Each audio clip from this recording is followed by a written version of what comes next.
akala mo'y ligtas ka na. Pag nakita ko yung anak mo, papatayin ko yan! Napakahayop mo! Nasaan mo? Mabubulabog ka. 30 million, kapalit ng buhay ng anak mo. Hindi nyo kailangan gawin to. Gagawin ko lahat, lalo na kapag nakasalali dito yung buhay ng pamilya ko. Ramon Montenegro! Bumas ka dyan! Sabi ko, Di ka rin magdadalawang isip, ubusin kayo dito! Kaya namin kayo tapatan! Huling araw mo na. Timaki pa.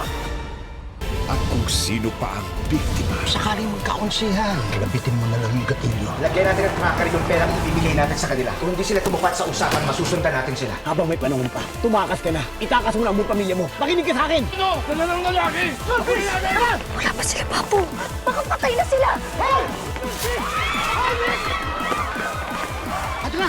Kuha ko yung pera! Sina, dali mo sa tanggol sa ilog! Siya pang magtatanggol sa'yo. Hindi kayo tatantanan ng tatay ko. Hanggat nila ako na mabawi. Bilisan nyo! Makatakas na sa'yo sa atin! Hayaan lang! Nakikita ko sila sa tracker! Hoy, ano mo? Dito na kita iiwan. Huwag mo kunin yung bag! Hindi ka mamamatay mo yan! Hindi bag! Tara na! Kuya, tulungan niyo ako. Pinahabol nila ako. Kumain na, bilis! Ikutan na natin. FPJ's Batang Quiapo.